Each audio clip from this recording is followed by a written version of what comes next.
आजकल एक बात हर तरफ सुनाई दे रही है कि साल 2026 कलयुग का आखिरी साल होने वाला है।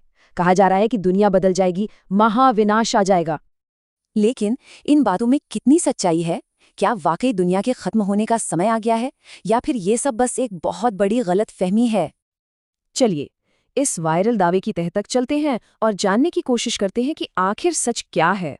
इस सारी चर्चा के केंद्र में एक प्राचीन ग्रंथ है जिसका नाम है भविष्य मालिका। तो सच जानने के लिए हमें सीधे स्रोत तक ही जाना होगा।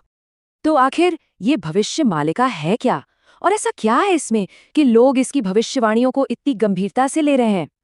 देखिए, भविष्य मालिका उड़ीसा के जगन्नाथ धाम से जुड़ा एक बहुत ही रहस्यमयी ग्रंथ है। माना यह जाता है कि इसमें आने वाले समय के बारे में दैवीय दृष्टि से लिखी गई भविष्यवाणियां हैं। और इसका दायरा भी बहुत बड़ा है। इसमें राज्यों के बनने और बिगड़ने से लेकर बड़े बड़े युद्धों, प्राकृतिक आपदाओं और यहाँ तक कि धर्म के फिर से उदय होने तक की बातें लिखी होने का दावा किया जाता है। ठीक है, ये सब तो ठीक है, पर अब आते हैं सबसे जरूरी सवाल पर। क्या इस ग्रंथ में कहीं भी साफ साफ ये लिखा है कि कलयुग ठीक 2026 में खत्म हो जाएगा? चलिए, अब दूध का दूध और पानी का पानी करते हैं। देखते हैं कि अफवाह क्या है और असलियत क्या है। यहाँ अफवाह और हकीकत के बीच का जो फर्क है उसे समझना बहुत जरूरी है।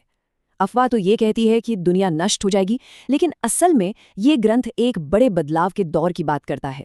एक ऐसा दौर जिसमें पुरानी व्यवस्था टूटेगी और एक नई आध्यात्मिक चेतना जागेगी। तो इसका सीधा और साफ जवाब है नहीं। भविष्य मालिका में कहीं भी ऐसा नहीं लिखा है कि 2026 कलयुग का आखिरी साल है। तो फिर सवाल उठता है कि ग्रंथ में आखिर लिखा क्या है?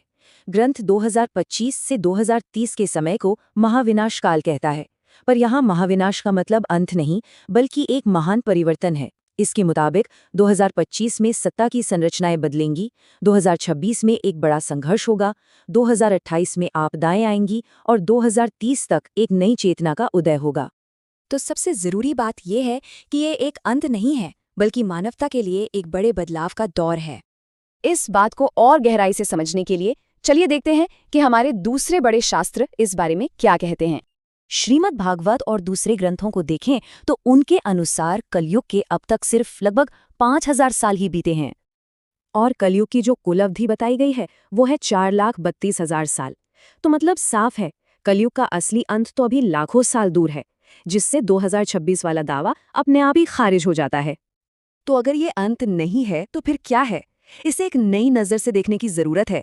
ये एक अंत नहीं बल्कि एक शुरुआत है। तो 2026 की ये जो अवधि है, इसका असली महत्व एक बड़े बदलाव की शुरुआत के तौर पर है। पहला, पुराना ढांचा टूटेगा। दूसरा, एक नई और बेहतर चेतना उभरेगी। और तीसरा, मानवता एक नए रास्ते पर चलना शुरू करेगी। इसीलिए 2026 को एक अंत की तरह नहीं, बल्कि एक महत्वपूर्ण शुरुआत की तरह देखना चाहिए। ये एक ऐसा मोड़ है, एक ऐसा समय जब हम सबको मिलकर ये तय करना होगा कि मानवता की असली दिशा क्या होगी।